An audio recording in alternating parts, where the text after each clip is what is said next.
same thing over many times, I'm sure most people don't enjoy that. It's not unique to me, and I recognize that.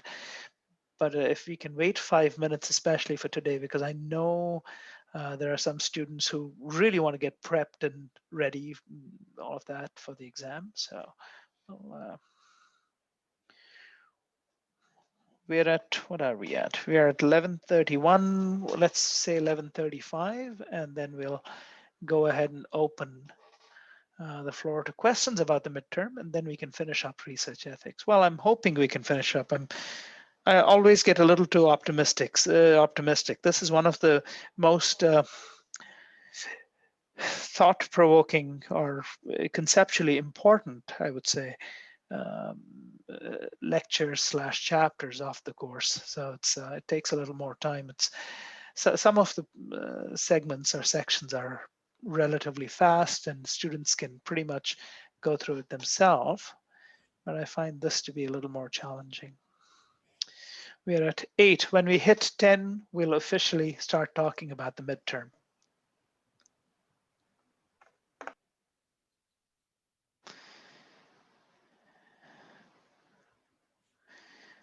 Either that or when we hit 11:35, one or the other, whichever happens first.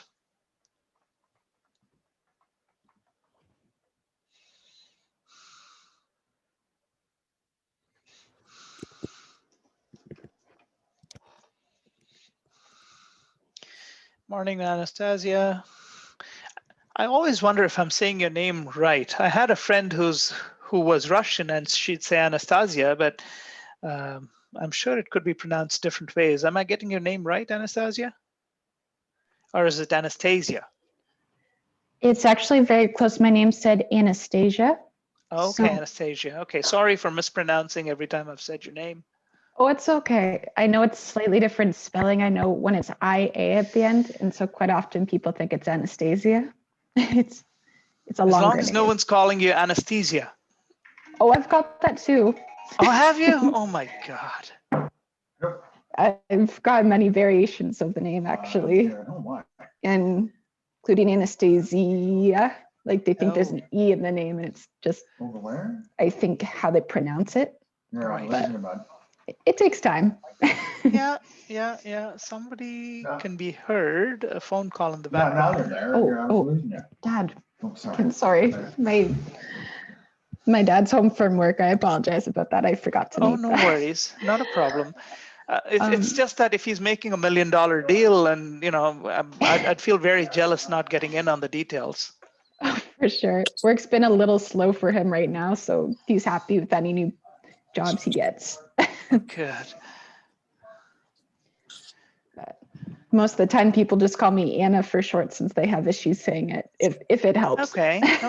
Yeah. No. Well, now that I know the more appropriate pronunciation, I will remember that.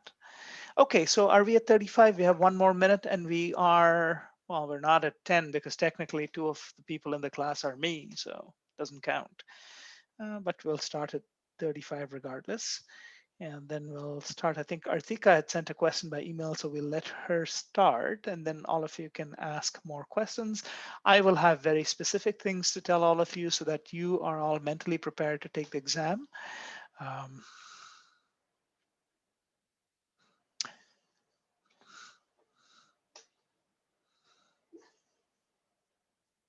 Okay, we are at 11:35. So, all right, so let me get started by telling you a couple of things, and then we'll start with Artika having to ask her questions. So your midterm exam is on Monday. Monday the 22nd of March is when your exam is. The midterm exam will have 40 questions, 40 questions. It will be based on chapters to the end of ethics, research ethics. So any chapters after research ethics that we cover from now to the 22nd, that will not feature in your midterm exam. So we'll go all the way up to research ethics. That's the end of what you'll have to learn. The exam will have 40 questions, 40 multiple choice questions. And the questions have been designed in a way that if you have pretty much attended class and read your chapters, there are no nitty-gritty answers. So they're all broad-based, straightforward, conceptual questions. A concept is, for example, okay, I'm not saying this is a question on the exam. So for example, you might get a question. The concept is fill in the blank. A collection of ideas, a collection of numbers, a collection of recordings, a collection of newspaper articles. Okay, pick one. I mean, if you've attended the course, I mean, you know, it's a collection of variables or a collection of ideas or measurables, okay, different variables and so on. So anyway, you would know what to pick. You wouldn't have to think very hard. We're not going to go into nuances as to these, pick the odd one out. So in content analysis, these are the steps you have to take. And then I give you a dozen steps and you'd have to pick the wrong one out. No, we're not getting into that kind of minutiae. We're not going to do that. You will have to conceptually know stuff. Now, there are 40 questions, but there is only 1 minute per question because you're not having to work very hard as long as you have understood stuff along the course. Okay. Students with accommodations. All of you, even though you have, it's a 40-minute midterm, you will have the full length of the lecture period. But if you are a student without a letter of accommodation, if you go over time, there will be a penalty. There will be a point deducted for every 5 minutes that you're over. Okay, it is 40 minutes. So if you take 80 minutes, you're going to lose about 8 points for going way over. Okay, for students with accommodation, that accommodations for time, that doesn't matter. You can take the full length of your period. Okay, if you have accommodation requirements that go beyond the XX time, and if I have forgotten that somehow, just send me a quick email that listen, I mean, this doesn't meet what I have, because I could have missed it. I went through all letters and that's how I sorted it out.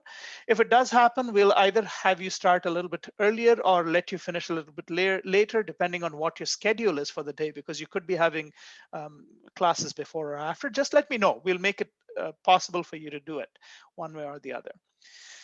Finally, the quiz is going to be through D2L using the Respondus Lockdown browser with Monitor.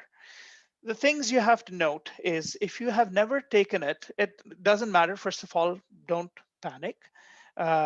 We will open up the midterm about 30 minutes before, so that there are a bunch of things that you have to do. The Monitor will require you to have a device with webcam. So if your laptop has a webcam, great. Most of you do, because I've seen most of your faces in class. It will record you taking the exam. So you do not have the option of turning off your webcam. So if you whatever it is you need to do to be comfortable in front of a camera, do that. It is an exam. It's a proctored exam. It's an electronic proctor. There are a couple of things it'll ask you to do. It'll ask you to film the environment around you to make sure that there are no books, nothing lying around. And what the Lockdown browser will do is, once you start the exam, till you finish, it won't let you go on to different websites, click different things, and so on. Now, because the exam is 40 minutes, once you're done, you can hit your final submit and it's all done. The other thing is, on the exam, it has 40 questions. It's split into 8 pages. So 5 questions a page. When you finish a page, you will not be able to scroll back to go to a previous question. So don't leave questions for after. Try to answer them as you go along. And the reason I wanted to do this is I don't want students to simply guess an answer to get it correct. You either know the answer or you don't know the answer. I want to eliminate lucky guesses out of this, because I've made sure that you don't have to make calculated decisions on what could be the right answer. It's a very obvious, this is the answer, here it is, go. Okay, so that's why I've removed the ability for students to go back. So once you are done question 1 through 5, let's say you couldn't answer question number 2 and you took a guess, you're not going to be able to go back when you're at question 39 back to question number 2 to go and fix it. Okay, so take your time. When you're on the page, you can flip-flop between responses as much as you like. That's not going to be an issue. Finally, Well, it's not final. I don't know how many more things I have to say. It depends on the questions. But the other thing is I will make my cell phone available to all of you in case there are system failures. So you've locked into the exam, you're on your browser, you lose your electricity, the internet goes, whatever it is, just give me a call. Tell me who you are, tell me what's happening, and I will write your name down and we'll make arrangements so that you can take a different exam. Obviously, I will change the exam if you can't take the exam as presented. I think that's pretty much it. So I'm going to now open it up to questions. We'll start with Artika because she had a couple specific questions. So go, Artika. I think you covered mostly all I wanted to ask, but one question I had was, is the test available all day or is it specific to the time of this class? It is specific to the times of this class. In fact, that's actually come from the registrar's office that any midterm we cannot stretch it out. I know that in the past I have had take homes and unlimited times for exams and all of those things, but in the fall semester there have been a lot of cases of copying and cheating. This is not a new, okay, this is not specific to this class. A lot of students have used ways to pass their exams and use resources that they were not supposed to. So it's been strongly recommended that we be more strict for exams where we cannot supervise. So I'm just following through, and I believe that people inherently have integrity, but we also have to accept the reality that the lesser the temptation to do these things, the easier it is to have everyone follow, and then there are no doubts raised as to how students will do. I know all of you are going to do really, really well because we've been having good class participation. Students have been reading and keeping up. So I'm not concerned about your performance, but we have to go ahead and have all of these precautions in place. At least that's been recommended. It hasn't been. It's not been imposed on me that I have to do it, but I would also like to test this out and see how the system works. Okay. But that being said, like I said, if anything goes sideways, just give me a call or send me a quick email. Email on your computer might be hard, especially if you're locked down, but if you have your cell phone or your phone, just give me a call. Let me know that, hey, listen, I mean, A, B, and C are happening, so I can't complete the exam. Just thought I'd let you know. Okay. And that'll suffice.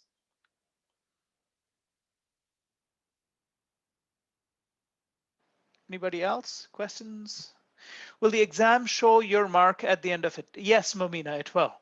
At the end of the exam, you will know your mark. So you will know exactly how you have done. No problem.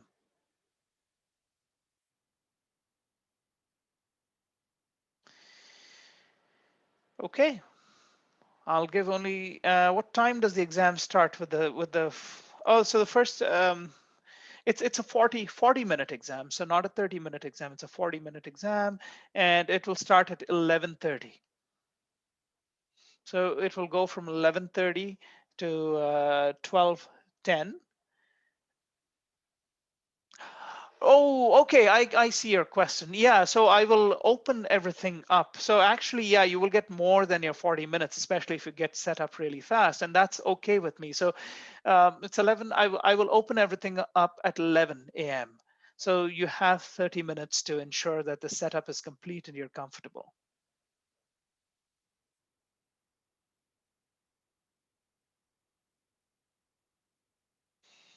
Does that answer the setup questions?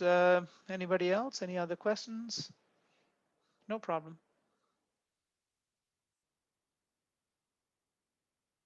Okay, well, very good. If you think of anything before we sign off today, you can also ask then. No problem.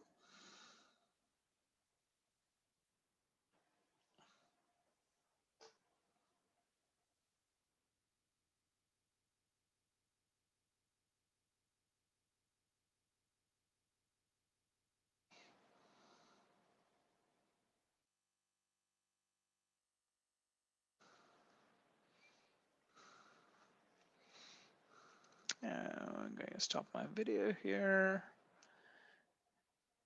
Okay.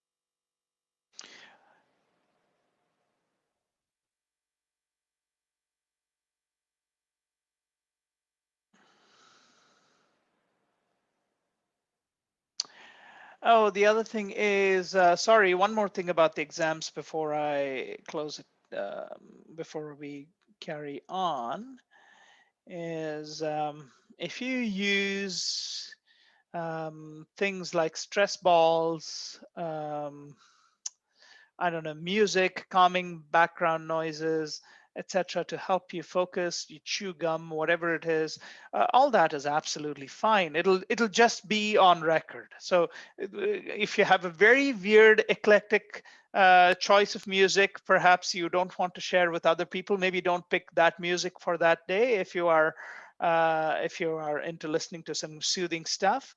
But otherwise, yeah, absolutely fine. There are no issues with having some calming music, calming noises, sensory things like a tactile pressure ball, anything of that. So none of those are issues. So yeah, feel free to do all of those things.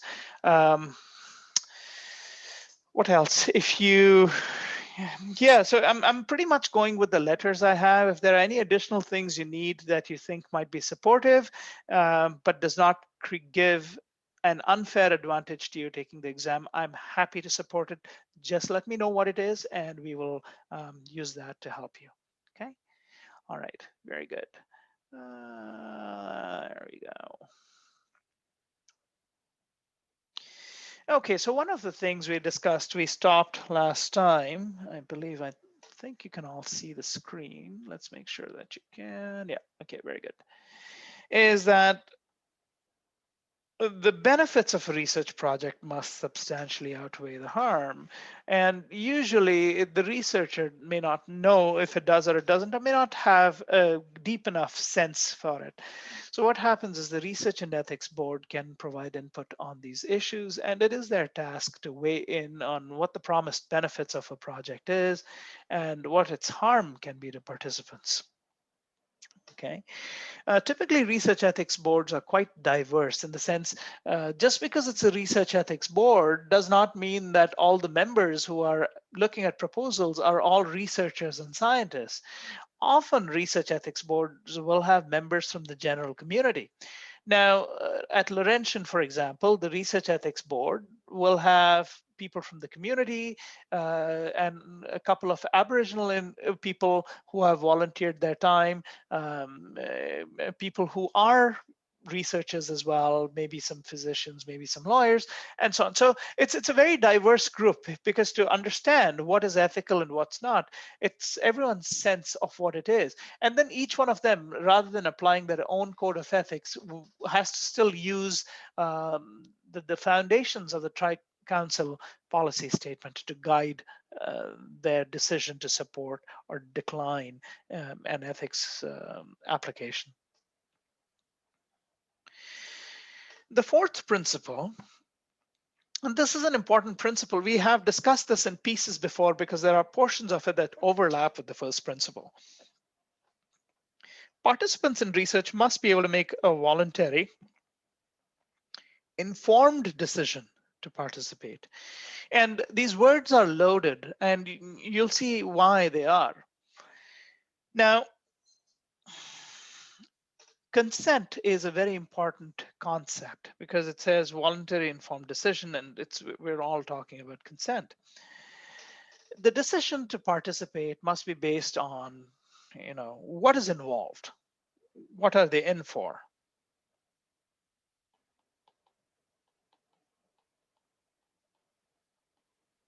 Okay, in terms of time, in terms of activity, in terms of expectations,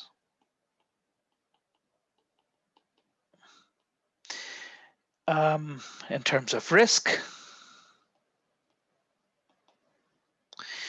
and who can they complain to?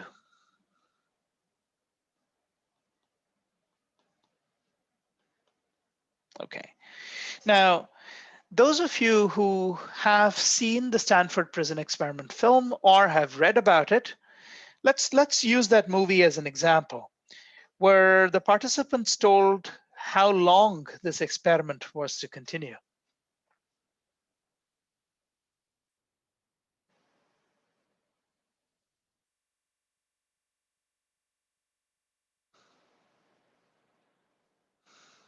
Tree, go ahead.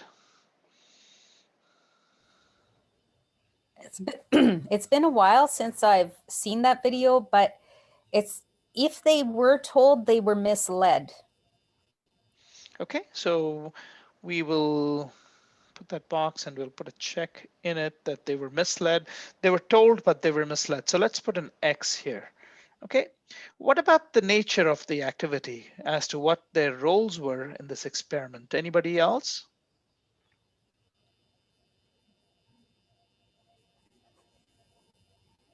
Artika. I think they were told what their roles would be, but the problem is that the guards abused the role. So they were told, which is correct, 100%. And you're right. The guards went. So that leads us to the next point. The expectations. What was expected of them, of the prisoner volunteers and of the cops?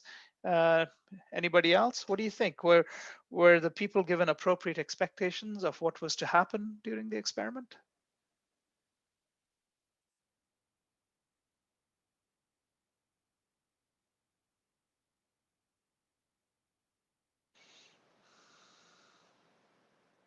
Go, Tree. That would be a hard no. The full concept of what was going on and what was being tested, what they were looking for, that's no, they weren't told. Excellent. Thank you, Tree. What about risk? What about risk? Was anybody told about the risks associated with the experiment? Artika? I don't think they weren't told the risks, because there was one scene where they had the prisoners dress up in female clothing and they were kind of dehumanizing them in a way. So Yep. they definitely were told the risks as to like to what extent the treatment would go for. Yeah, I don't think there was any. So the prisoners were dehumanized. They were sexually abused, on top of all the verbal abuse and all of that nonsense. There was mental trauma. They had one person go through a breakdown at some point. So there was no communication about the risk. I mean, there was no anticipation of the risk. Did the participants have a venue to complain if they didn't like something or if they wanted to quit? Steph. I mean, no, they didn't. There was that one person who did try and, sort of get out of it and stuff. And the experimenters sort of never left their role of kind of like a mock prison authority. So there was Correct. really kind of no escape from them. Right. So they had the fake parole officer come in and he had to apply for parole. It's really quite dramatic. Okay, so so many horrible things with just consent, right? And that's why consent forms have to be very clear about what's expected in terms of time, what the activity of the participants is, what the expectations are, what is the risk, or what is the anticipated risk. I mean, you may not be able to uncover all the risks possible, and who they can talk to leave, to quit. Part of consent and consent forms is being able to store those consent forms in a place that's accessible so that people can go back and say, yes, they consented. Now, in the Stanford prison experiments, the people who signed up, the consent forms are probably kept just fine. The issue was other types. And now, when you store consent forms, okay,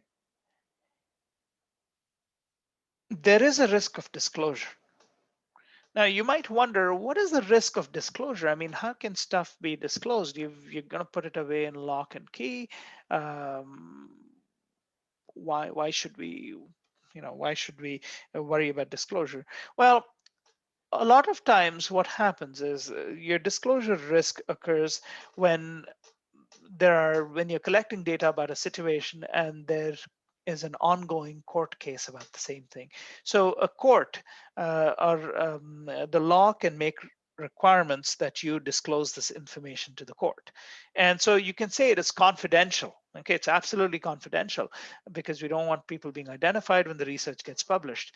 But there are very, very few reported incidents where this has happened, where research documents have actually been subpoenaed, and because they have bearings on a court case. So it's those rare situations where there can be disclosure of who participated and those kinds of details.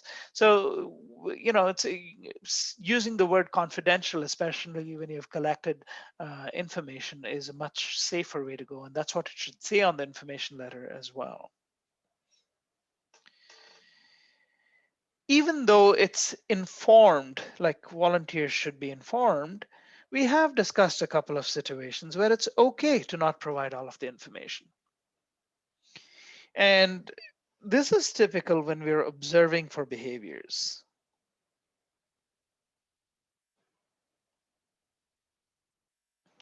Now,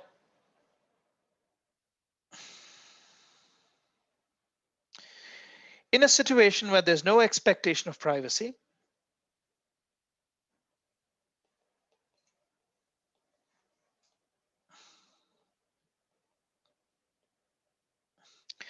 that's absolutely fine. You know, even if you have people participating, you may not even provide any information, and that's one of the easiest things.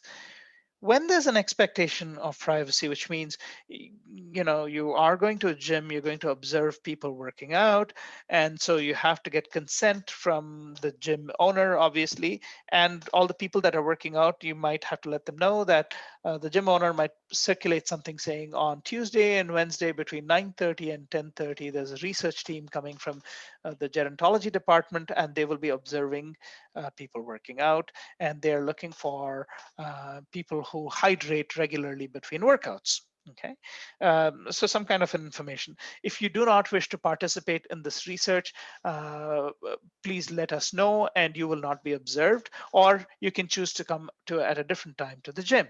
Okay, so these are 3 or 4. You can have 3 or 4 different things. So in this situation, for example, if you're watching people hydrate themselves, you could probably give a little bit of information to tell them what they're being observed for, but you probably have more specific details. Maybe you want to have a specific study looking at how many people consume nutritional hydrating sources as opposed to unhealthy sources. Okay, and if you told them this, then everybody would show up with the low sugar Gatorade equivalent, the G2, as opposed to maybe perhaps they want something more sugary or something.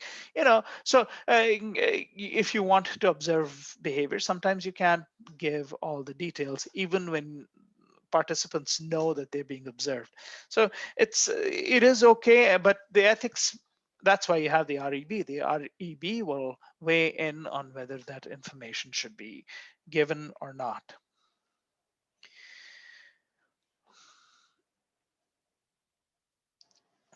The second subpart of number 4 is, first we spoke about consent. The second part is voluntariness. Voluntariness is an interesting concept. Now, it is completely unethical to offer overly enticing rewards for participation. So, for example, we spoke about that. Participate in my classroom experiment, and well, you can have a round trip ticket to Florida. Not okay. Or participate in my experiment, you can have $100 for 5 minutes of your time. That's not okay. Minimum reimbursement for expenses and time is completely fine. None of the Tri-Council endorse large incentives for, that can influence people's decisions. Oftentimes, when people participate in an experiment, they might refuse an incentive, and that is completely all right. Ethically, you're required to make the offer. There's no requirement that the participant accept it. There are other ethical issues too, right? And we often impact voluntariness by being in a position of power. Now let's think about different positions of power. You are a student coming into a first-year university course. Say it's, let's say it's gerontology, psychology, sociology, whatever it is. Your professor says, "Listen up, everybody. Welcome to fall 2022. We're doing a research project. This is wonderful. All of you will be part of a research project. All you have to do is answer all of these, the survey presented to you in the last 15 minutes of your class today." you have a 100-student class, I will guarantee you that almost all of them will simply fill it out without asking a simple question. Okay. So in this situation, the researcher, the professor, is in a position of power. Do you think anyone's going to say no and not respond to the survey? No, and this is problematic in many ways. You have influence voluntariness, and nobody wants to stick out, so everyone's going ahead and filling out those forms, and maybe some of them not honestly and whatever it is. So it's you're influencing their ability to make a decision for themselves when there is no disbalance of power. Same thing with hospitals. Often what happens is a lot of medical and care-based research is done with either inpatients or patients going in for procedures. The nurse comes in and hands you a form. Hey, would you mind doing this? We're doing a research on how well our anesthesiologist communicates with the patients. What do you think the patient is going to say? Um, I'll be upfront. I'm a researcher and a scientist, and I understand ethics well. But if I'm in a hospital for a procedure and a nurse or a physician hands me a form saying, "Hey, could you fill this out for me?" I'm not there to get them upset. I want this procedure done as safely as possible, even though I recognize that it's completely unethical for them to do that because the disbalance, I mean, especially in a situation where they're standing right next to you and seeing whether you fill it and then take the form from you. So there's no confidentiality, nothing whatsoever. You have no option to withdraw your data. So it's hugely problematic. Sometimes clothing creates the impression of a disbalance of power. Okay. So if you're sitting in a hospital and somebody in scrubs with an ID and a stethoscope around their neck asks you, "Hey, can I take 5 minutes of your time to do a quick survey? We're doing it for a research project." I would be surprised, unless there's a real emergency situation, if people are generally comfortable sitting in the waiting areas waiting for the next thing. I would be very surprised if someone says, "You know what? Uh, I'm not comfortable doing this, so I will not do it." Very few people will do that. Most people are happy because the person appears to be a healthcare specialist. You are in the hospital, the location, and you don't want to do anything to rock the boat. Okay, so all of this affects voluntariness. Okay, physicians and nurses are they're taught ethics as well, and ethics in their research as well, but often these things get bypassed, especially in hospital-based research in Canada. This happens a lot. So and sometimes it's unavoidable. So for example, the only way that you'd get a hold of patients who have communicated with the anesthetist is when they come in for a procedure. So there has to be extra care done by the ethics board to ensure that, yeah, sure, the nurse or the doctor can hand their survey in, but there should be a stamped envelope handed out to the patient coming in so that they can choose to either mail it in or not. They might want to just go home and rip it up. That should be their option. You shouldn't have to wait there to collect that document from them when they're done. Participants obviously must not only be free to participate, but to withdraw at any time without penalty. It is very frustrating if you're a student doing a bunch of interviews. It's hard because, say, for example, you're doing a snowball sample of people who've been incarcerated. Perhaps it's been a hard task for you to get to 5 people. And one of the people says, "You know what?" Or 2 of the people say, "You know what? We're not comfortable with this. We want to withdraw."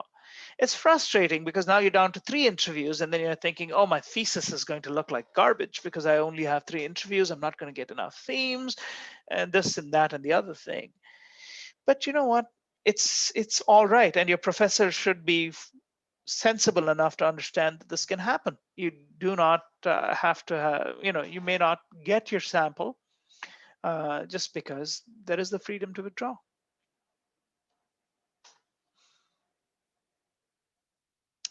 All right. I think the 5th and the last principle is that research is a public activity. Okay. Whether we like it or not, we use members of the public. Often researchers use public funds. Research is meant to be conducted openly.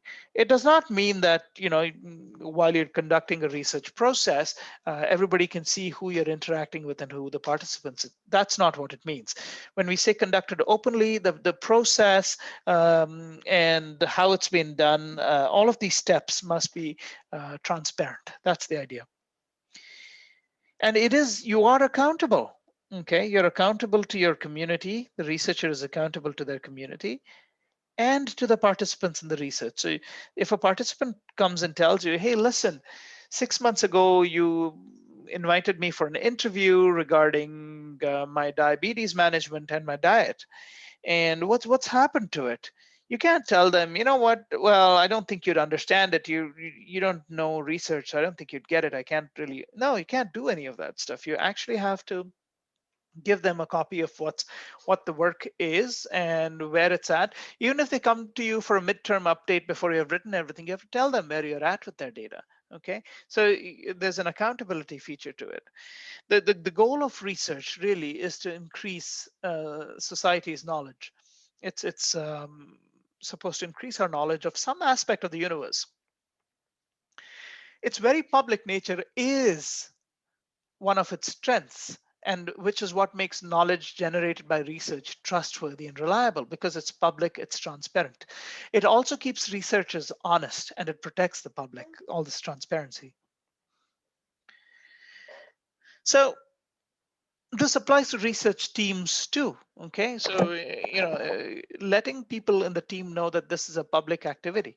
Okay, they all have to be informed, all the researchers, all the staff, as to what the goal of the project is.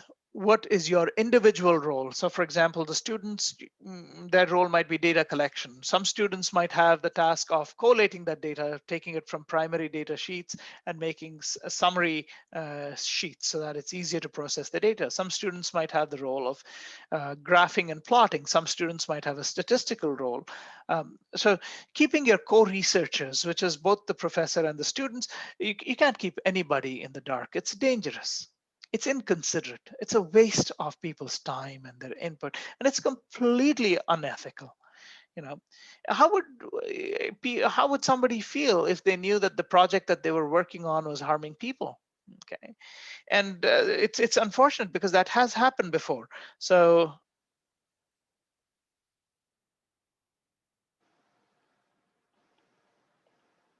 anybody know this name?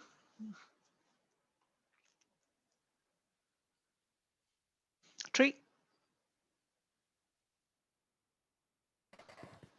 I had my hand up for a while. I had another question. Oh, I am so sorry. I'm flipping between screens, and I apologize. Go ahead, Tree. Let's have your first question then. Okay, so if research is a public activity, then why is so much of the global research done with private funds and private corporations, like drug trials and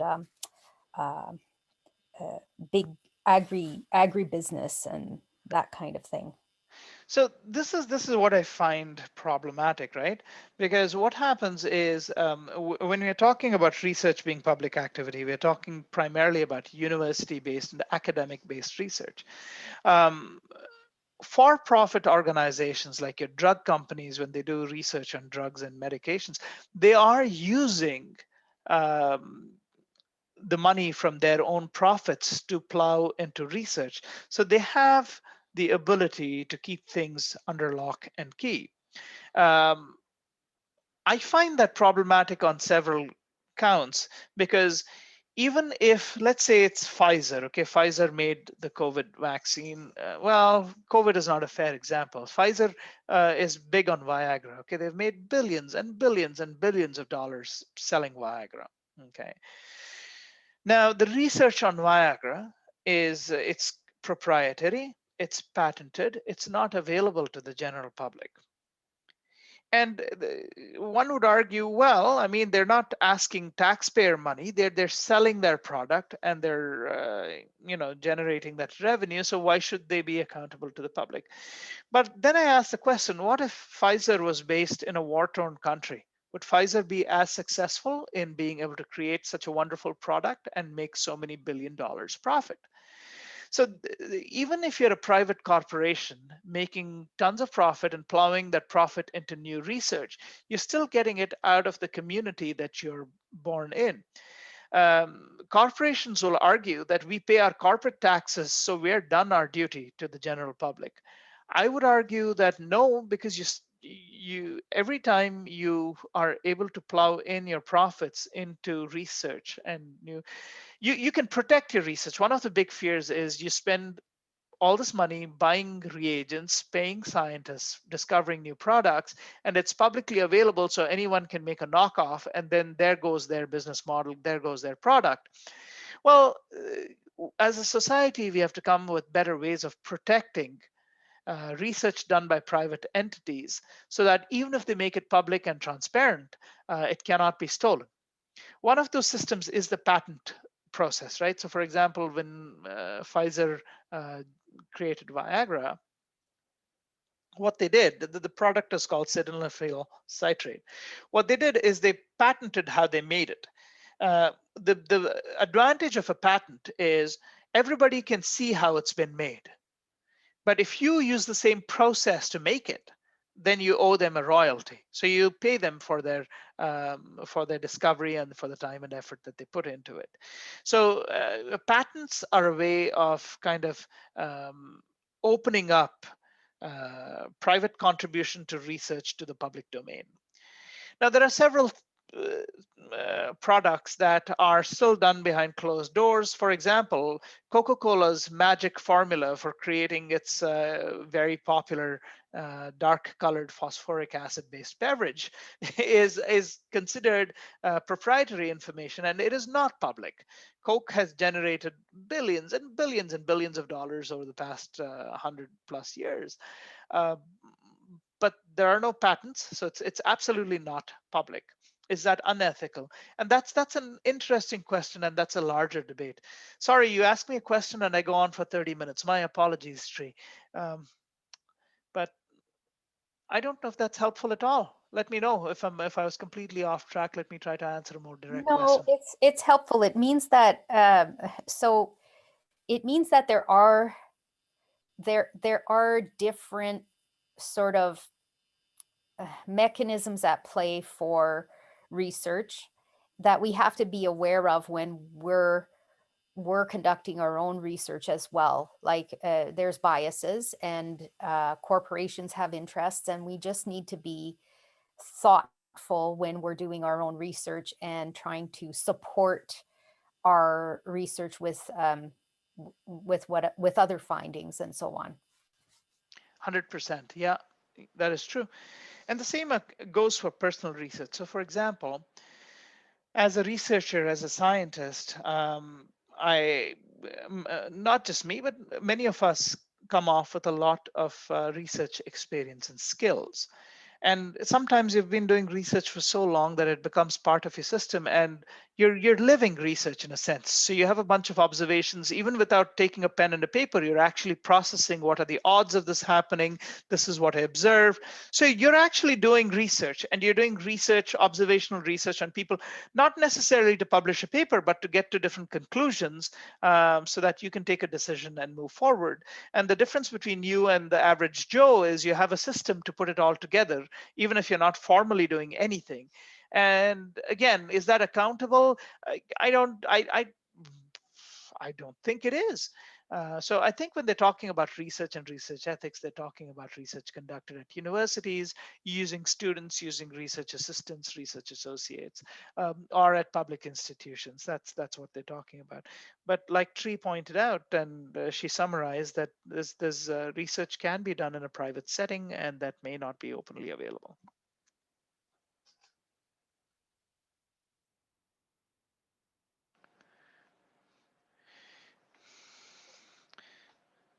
So going back to Oppenheimer, Oppenheimer was the person that conceived the atomic bomb, atomic energy, actually.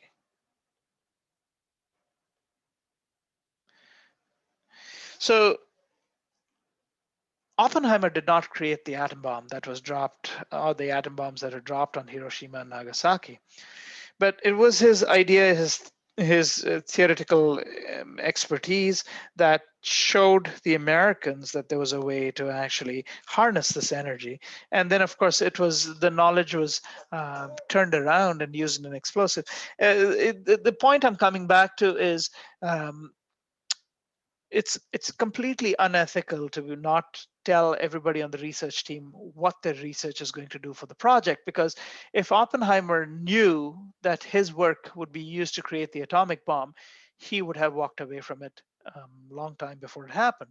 And I know this because this is documented. It's in his biography as well. We discussed this before. Research ethics boards are multidisciplinary, and the reason why they are is because you have multiple perspectives coming in. We spoke about how clothing and interviews, how the clothing of the interviewer influences participant reviews and their voluntariness. And obviously, it creates a disbalance of power. And again, part of the accountability and community mandate is, to not have a disbalance of power, and having participants have the freedom to withdraw.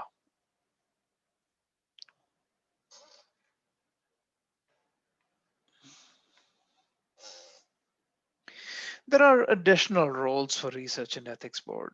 Research and ethics boards often have to look closely as to how the research is being conducted. Particularly when we do qualitative research, researchers and participants come in close contact. So there is a need to manage the interests of both parties, the researcher and the participants. Now, researchers can improve the lives of participants or others if they have access to certain kinds of data, but they need support in their efforts. Participants will often provide researchers with personal data. So,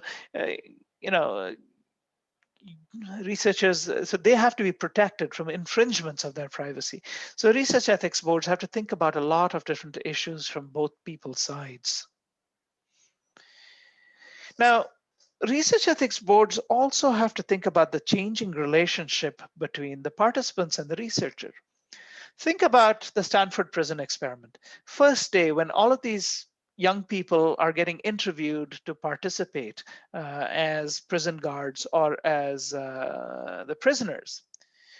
What do you think the relationship was between Philip Zimbardo, the professor, and his team? And they had a former inmate who was also part of the research team. What do you think the relationship was with the students on day one when all the people came in to interview to participate in the experiment? Were they fearful? Were they respectful? Did they care? Were they just happy to be there for some extra bucks? Was anything of that sense? And I understand that some of you may not have seen the film, so I'll just say that to you. So when they come in, it's a nice big boardroom with a nice long oval table. And each of these students, they couldn't care less. I mean, they're smoking their cigarette. This is in the 70s when it was okay to smoke cigarette and blow smoke in people's faces. But anyway, so they were in there, they were having a casual conversation. Some of the participants were very excited about being prisoners. Some of them obviously were very excited about being prison guards. It was very informal, very casual. If you move on to day 6 or 7, the relationship had changed. Okay, the people who were in the position of a prisoner were genuinely frustrated. They were upset. Several of them had experienced the equivalent of solitary confinement. Okay, they had obviously been dehumanized, demasculinized. So another thing for those of you who haven't seen the film, all of the participants were men. So they were demasculinized. So they were wearing bags which appeared like short dresses. so the relationship had changed considerably. Now, there was no research ethics board that looked at this process very closely, because one of the things to often consider is, as a project goes on, as a study goes on, do the relationship change? So let's say hypothetically you are having a series of interviews with a few individuals. Is your relationship going to change with them between the first interview and the 10th interview? Probably. I would say most likely, especially if you're a personable person. They're going to confide more and more in you as a participant, and they're going to tell you stuff that they wouldn't have otherwise. So extended contact in some projects will compromise the original conditions of approval. So REBs, research ethics boards, have to be on top of this and anticipate changing relationships. If they can't anticipate the changes in terms of authority and trust, then they have to keep getting feedback from the researchers saying, listen, every if it's a small term project, every 3 days we'd like to have an update from you and we'd like to talk to you. You know.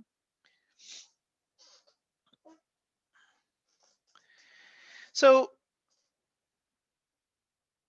for the participants, there has to be comfort and support, and there has to be protection of personal information. Thinking going back to the Stanford Prison experiment, I think someone already mentioned there is no support. There's no way to get out. Was there any support for anybody? Like there were some inmates who needed spectacles. There were some inmates who felt mentally devastated. They were looking for support. What happened in this process in the Stanford Prison experiment? Was there support offered?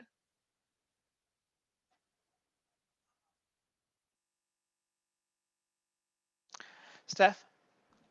No. Thanks. Thank you. Yeah, there's no support offered, and all the concerns and challenges that some of the inmates faced was trivialized and discarded.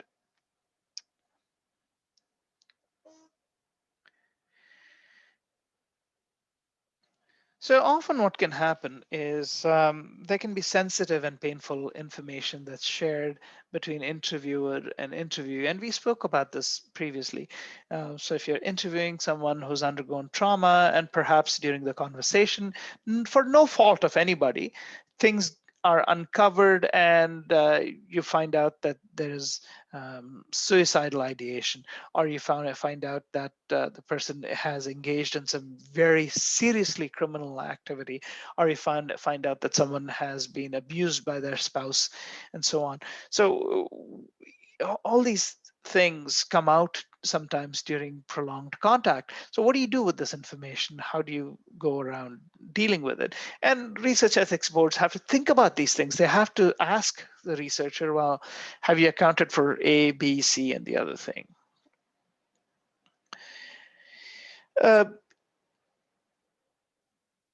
Even so, that's why I think we may have spoken about it last time. So even when you don't anticipate issues, it's always good to have counseling support on board. In Philip Zimbardo's experiment, in the Stanford Prison experiment, the best counseling support they had was a former prison inmate who was telling them what to do, and they had a fake chaplain come in and so on. They really didn't have actual support. Even so, when you have sensitive and painful information, while we spoke about that and why you have to stop the experiment or stop, report that participant's information to the REB, because you need to know, well, how do I find support for this person? The well-being of the person comes first. The experiment comes after. You have to have permission to quote people, even if they are not being named, even if they're not being identified. Why?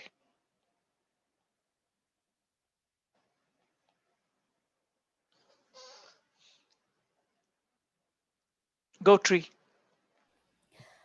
Something about what they said might identify them, or they might feel identified in this in their quote. 100%. What they said, how they said it. Because people have I don't remember the technical term for it, but people have speech patterns, phrases that they often use, and the way they speak can be unique. They can be identifiers. Okay, what they said can identify where they live, who they are, what they might be going through, and that's why you still need information. Now, identity is not particularly important or relevant when there's a staged information intervention. There's no expectation of privacy, and disseminating data in this point in this situation is not an issue. But in general, covertness is unethical. Okay, with the exception of the few situations we spoke about.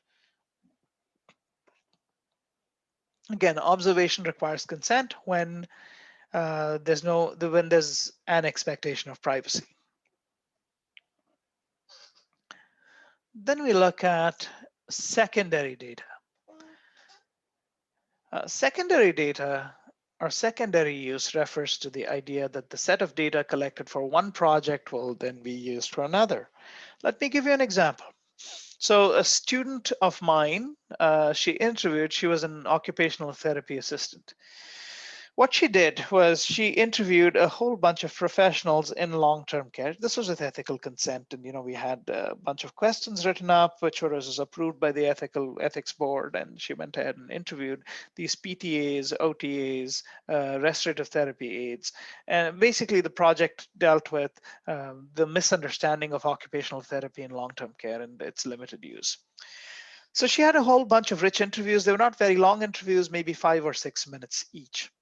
Okay, so we use those interviews, we wrote up a paper, it's been submitted to a journal, and it's being processed at the moment. But because I have all of those interviews now, I could potentially use all of that data for a second project and mine it a very different way. So I have all of these things, and we have looked at themes as to why occupational therapy is not important, or it's considered not important in long-term care, which should never be the case, and that's a matter of opinion. But that's how we've used the data, and that's what was told to all the participants, that we're looking at the role or the importance of occupational therapy. Now, a lot of information came out about finances and funding for long-term care as a process of this interview. Okay. I could use those interviews again, those exact same interviews, and mine for different kinds of information, looking at financial inadequacies in long-term care. Now, in order to be able to do that, okay, I have to go back to the research ethics board and say, look, this is the data I've collected. I want to mine it for something else. And they have to see that there's no harm to these people. And then the second thing is, now that I'm going to use it for a secondary purpose, because it's based on interviews collected for a very specific purpose, I have to go back to the original participants and say, hey, am I allowed to use your interviews for a second purpose? Because using it without telling them that I'm doing it is, again, unethical. You can't do that. There are situations where we can't do it, and we'll go back to that, where you can't get consent. Um, so that's and so the reason we have to do it is, let's say we're working on a project and you're collecting data from older adults. We're asking for age range and income data so that we can look at socioeconomic status and the use of a paid facility. So for example, we want to find out what does retirement income have to do with being able to afford really nice rooms in, say, Finlandia. Okay. So after we collect permission from participants and we collect the information from the long-term care, somebody else wants to look at that data and correlate the use of the facility with, say, the ownership of a car, or correlate that with the absence of a chronic disease. So the issue is basically that people have consented and freely given you their information, thinking you're going to use it a certain way. Perhaps if you had told them that you'll use it a different way, they might have disagreed. And you wouldn't know that till you go back to them and give them the opportunity to decline use. Okay, and that's why it's important to go back to the ethics board in this situation. I have a comment. Anastasia says, Is it because they're providing important information that you must recognize their contributions that help proof of findings? Not so much that. It's just that, you know, say for example, I mean, this has happened to Laurentian. People have donated money for scholarships, and that money has been used to pay salaries and used in a different way. Is that a problem? Yes, it's a massive problem because, yeah, people gave the money. They didn't want to forget about it. It was meant for a certain purpose. It's the same thing. People give you data, which is meant for a certain purpose, and you use it for something else, right? And that's not okay. And that's the issue. What about secondary use of anonymized data? So you have a bunch of data, you don't know the people because they've been assigned, they've joined in through SurveyMonkey. You have 100 questions on SurveyMonkey, they answered all of the 100 questions. Now you have all of this data from 100 people and you want to use it a second time to look for more information. Is it unethical to use this data secondarily? What do you think?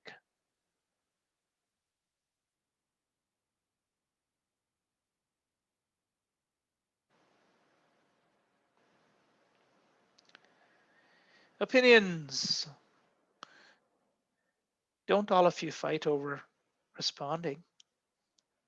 Okay. The key word here is anonymized. So for example, if you have anonymized data, unfortunately, because it's anonymized, well, fortunately, because it's anonymized, it's hard for you to tell who they are, and especially if it's a survey or a questionnaire, you don't actually, you can't actually pinpoint it to who it was. The flip side to that is you can't go back to people and ask them permission again because you don't know who they are. Okay, and in anonymous situations, perhaps when you're using an anonymous system such as SurveyMonkey to collect data, even the people can't request to have their data withdrawn because it's impossible to say who answered which questionnaire. So in these situations, REBs will typically give you the go ahead. They have no issues. And they will just say, yeah, go ahead, continue with your research because this is not going to be an issue. There are some rules for secondary use of data. When identity is being used, when it's available, you have to do it with permission only when it is central, only when you're making a very specific point, and it kind of loses its potency if you can't say what the source is. You can only use identity. So these are the guidelines that the Research Ethics Board looks at. It lets you use the identification when it's little to no risk to the participants. And if possible, you protect the privacy and ID. You don't let that out. Again, even though it is secondary use, if you are able to contact those individuals, you will have to go with known, you go ahead and contact them. But if you cannot contact them, perhaps they're deceased, they're not alive, then you'll have to go with known preferences. So if you know what those preferences are, and if you don't have that, then you have to go to their family and near and dear ones to get permission to be able to use that information. It can be impractical sometimes, like for example, the SurveyMonkey example where it's even you don't know who's responded to it, so you can't do it.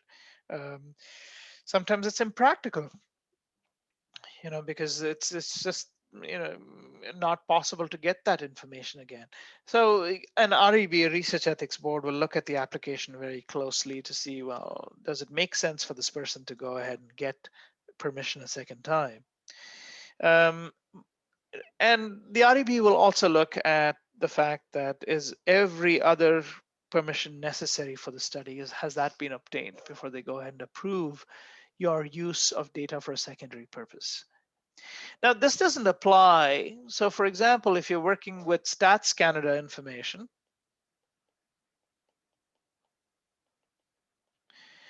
it's mostly census information, but that is a citizenship requirement, and the information that you provide, it is anonymized. Like you can't go to Stats Canada and try to figure out, well, I want to see what Artika's income is and what her education is. No, Stats Canada doesn't give you that kind of information. Stats Canada gives you very de-identified information. It's very broad. As citizens, you don't have an option. You have to do the census. I don't think there's a choice there. And they tell you that they're collecting this information to make policy decisions and so on, and they make that data available publicly. It's not individualized. So it's not much of an issue, and you don't really have to fight with an ethics board to be able to use StatScan data, however it is that you choose. We have a section, whole section, and I believe it will take a good portion of a lecture, and I'm not sure I want to go halfway with it.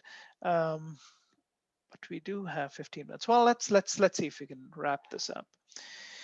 Research with Aboriginal people is particularly sensitive. Now,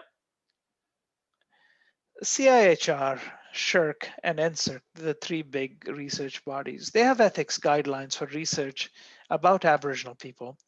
And there's an entire chapter in the Tri-Council policy statements to its discussion. For the longest time, Aboriginal people have been the subjects for a lot of research projects. We don't use the term subjects anymore. We use the word participants because it is something that people participate in with consent and give us the benefit of learning. So Aboriginal people, unfortunately, have been the subjects for a lot of research projects, but it has not benefited them. Remember, research is a public activity.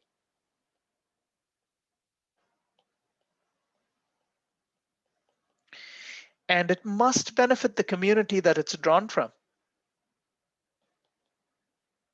Okay, but that's not happened with Aboriginal research. Research has been done on them. Non-Aboriginal people have done the research. They have not used methods that are respectful, that recognize the multiple cultures or the languages or the religions and traditions of this diverse people. Aboriginal people are not one set of people. Okay, it's a diverse set of people with multiple languages and cultures. They're all different. This is considered an injustice, and I completely agree. If you treat all people as one, just homogenize everybody, no individualization, it is not fair. And as a researcher, when you do that to people, what happens to your relationship between your participants? So this kind of behavior has existed for a really long time. And there is a lack of trust, particularly of research by Aboriginal people, because there has been no communal benefit. So when you go into an Aboriginal community and you want to do research, there is very little trust amongst Aboriginal people. When working with Aboriginal people, we must be very cognizant of the harm that has been done to them by ill-intentioned researchers who have just wanted to pad their resumes. There must be recognition that their unique culture, their way of life, and contribution to Canada is very, very important. So there are several guidelines. The very first guideline is to decolonize research. If you're working with Aboriginal people as participants, if they're going to participate, they have to be able to participate in ways that work for them, which means as a researcher working with Aboriginal people, we have to include Indigenous knowledge, traditions, beliefs, and values. Researchers must adhere to Aboriginal protocols as well. They must involve elders and Aboriginal researchers. Typically, the kind of respect and setup, it's a very, very Western style research all by itself is not going to help researchers be successful when working with Aboriginal people. There should be partnerships at all stages of research design. How do you create that research? What is the Aboriginal methodology that you would use to understand a certain concept? The practices, the research methodology must incorporate their unique worldview and their interconnection between humans and nature. And this includes obligation to intergenerationally transfer knowledge. You know, that's important in several Aboriginal cultures, and that must be part of how research is done with Aboriginal people.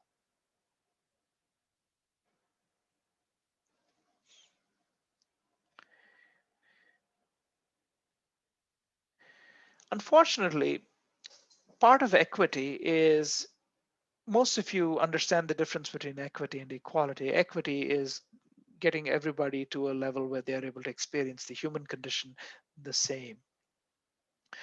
Research has to benefit the community. there have been several abuses from research, not with our own Aboriginal people in Canada. When I say our own, we don't own them. So I do not mean in that sense. I mean with our neighbors whose land we share. Okay. The research has to benefit the community. The abuses of Aboriginal people involves the stealing of sacred songs, stealing of Aboriginal stories. So there are many successful book publishers who have published Aboriginal stories and made a lot of money for themselves, stolen Aboriginal artifacts, devaluing their knowledge as primitive, violating their community norms, studying human remains or tissue, which is often sacred. You know, that's been ignored.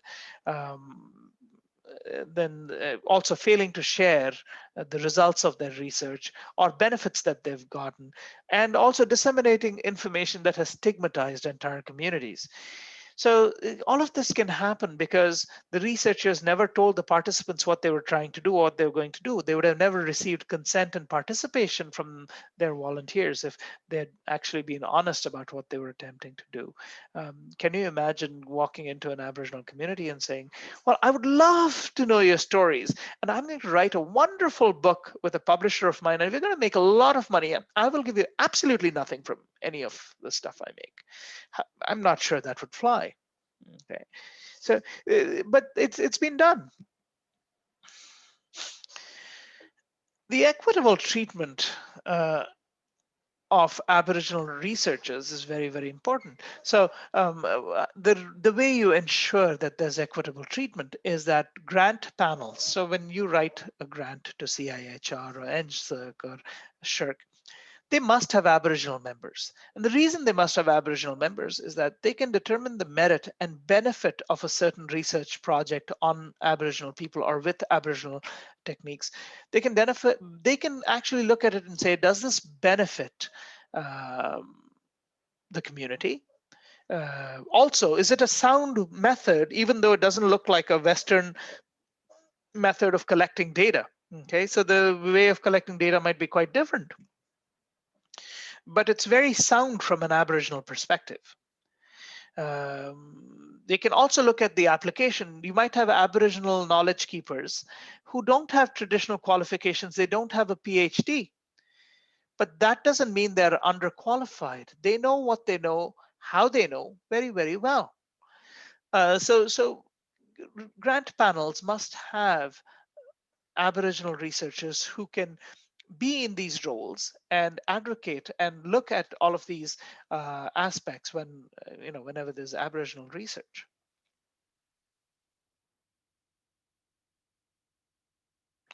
I think we'll pause here for now.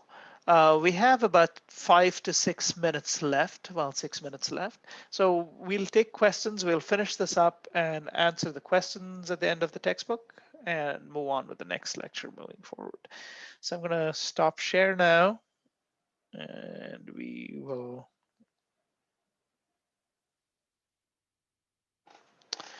take questions, comments, concerns, anything of that nature.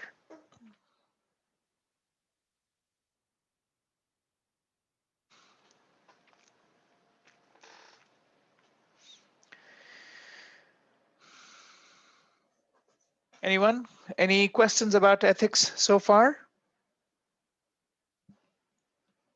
Okay, no questions. Any questions about the midterm?